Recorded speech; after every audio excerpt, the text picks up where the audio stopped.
അബ്ദുൾ റഹീം മോചനക്കേസ് റിയാദിലെ കോടതി പരിഗണിക്കുന്നു. Advocate Raina, Abu Faisal, embassy ഉദ്യോഗസ്ഥൻ Yusuf Kakkancheri, power of attorney Siddique Thuvvur എന്നിവർ കോടതിയിൽ ഹാജരായി. വിവരങ്ങളുമായി ഇപ്പോൾ ജമാൽ ചേരുന്നുണ്ട്. ജമാൽ, എന്താണ് കോടതി നടപടികൾ, എപ്പോഴാണ് ആരംഭിച്ചത്? വലിയ പ്രതീക്ഷയിലാണ് കുടുംബവും ഒപ്പം തന്നെ മലയാളികളും.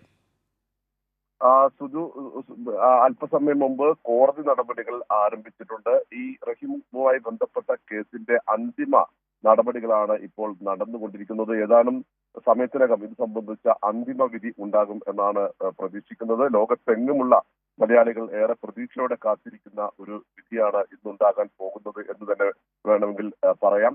കോടതിയുടെ മോചന ഉത്തരവിന്റെ പകർപ്പ് ലഭിക്കുന്നതോടുകൂടി ഇത് ജയിലിലേക്ക് നൽകും. ശേഷം ജവാസാത്ത്, അതായത് ആഭ്യന്തര മന്ത്രാലയത്തിന് കീഴിലുള്ള പാസ്പോർട്ട് വിഭാഗം ഇത് സംബന്ധിച്ച നടപടികൾ പൂർത്തിയാക്കും. ഇന്ത്യൻ എംബസി ഇത് സംബന്ധിച്ച യാത്രാരേഖകളൊക്കെ തന്നെ ഇതിനകം ശരിയാക്കി തയ്യാറാക്കി വെച്ചിട്ടുണ്ട്. അതോടുകൂടി റഹീമിന് ജയിൽ മോചനായി രാജ്യം വിടാൻ കഴിയും എന്നാണ് പ്രതീക്ഷിക്കുന്നത്. ഏതായാലും ഇത് സംബന്ധിച്ച അന്തിമ വിധി അല്പസമയത്തിനകം ഉണ്ടാകും. ലോകത്തെങ്ങുമുള്ള, നേരത്തെ സൂചിപ്പിച്ചതുപോലെ തന്നെ ഏറെ ആകാംക്ഷയോടെ കാത്തിരിക്കുന്ന ഒരു വിധിക്കാണ് ഇപ്പോൾ അന്തിമമാകുന്നത്. ഏതാണ്ട് കഴിഞ്ഞ 18 വർഷമായി ജയിലിൽ വിധിക്കപ്പെട്ട് കഴിയുകയാണ് അബ്ദുൾ റഹീം. 2006 ഡിസംബറിലാണ് റഹീം സൗദി ബാലൻ അനസ് അൽ ഷഹീരിയുടെ മരണവുമായി ബന്ധപ്പെട്ട് ജയിലിൽ ആകുന്നത്.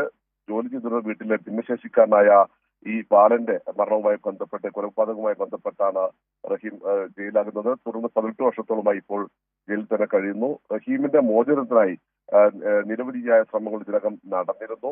ഒരു റിയാദിൽ ഒരു പ്രത്യേക സഹായ സമിതി രൂപീകരിച്ചാണ് ഇതിന്റെ പ്രവർത്തനങ്ങൾ സജീവമായത്. തുടർന്ന് ഏതാണ്ട് 15 മില്യൺ റിയാൽ ദിയാധനം, അതായത് 34 കോടി രൂപ നൽകിയാൽ, ഈ ദിയാധനം നൽകിയാൽ ഈ കുടുംബം മാപ്പ് നൽകാമെന്ന്, മരണപ്പെട്ടയാളുടെ കുടുംബം റഹീമിന് മാപ്പ് നൽകാമെന്ന് സമ്മതിച്ചിരുന്നു.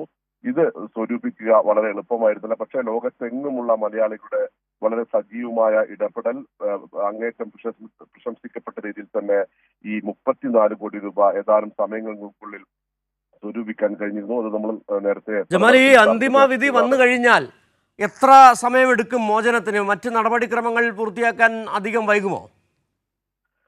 അത് സംബന്ധിച്ച കൃത്യമായ വിവരങ്ങൾ പറയാൻ കഴിയില്ല. കാരണം ഈ അന്തിമ വിധി ഉണ്ടായാൽ, കോടതി മോചന ഉത്തരവുണ്ടായാൽ, ഈ ഉത്തരവിന്റെ പകർപ്പ് ഗവർണറേറ്റിലേക്കും അതുപോലെ തന്നെ ജയിലിലേക്കും നൽകണം. ഇതിനുശേഷമാണ് ജവാസാത്ത് വിഭാഗം, അതായത് പാസ്പോർട്ട് വിഭാഗം ഫൈനൽ എക്സിറ്റ് നടപടികൾ പൂർത്തിയാക്കുക. ഇതിനിടയിൽ ഇന്ത്യൻ എംബസി യാത്രാരേഖകൾ തുടങ്ങിയവ ശരിയാക്കിയിട്ടുണ്ട്. അതുകൊണ്ട് തന്നെ അധികം താമസിയാതെ, പക്ഷെ അതിന് എത്ര സമയമെടുക്കും എന്ന് കൃത്യമായി പറയാൻ കഴിയില്ല. കാരണം കോടതിയുടെ മുന്നിലുള്ള വിഷയമാണ്. അതുപോലെ തന്നെ ഗവർണറേറ്റിലേക്കും ജയിലിലേക്കും ഒക്കെ ഈ ഉത്തരവ് നൽകേണ്ടതുണ്ട്. പക്ഷെ ഇതെല്ലാം വേഗത്തിലാക്കാൻ ഇന്ത്യൻ എംബസിയുടെ നേതൃത്വത്തിൽ, അല്ലെങ്കിൽ ഇവിടുത്തെ സാമൂഹ്യ പ്രവർത്തകരുടെ നേതൃത്വത്തിൽ, അഭിഭാഷകരുടെ നേതൃത്വത്തിലൊക്കെ തന്നെ വലിയ ഒരു സംഘം സദാസമയവും പ്രവർത്തിക്കുന്നുണ്ട്. അതുകൊണ്ട് തന്നെ ഇന്ന് തന്നെ അത് സംബന്ധിച്ച ഒരു നടപടികൾ ഉണ്ടാകും എന്ന് തന്നെയാണ് കരുതുന്നത്.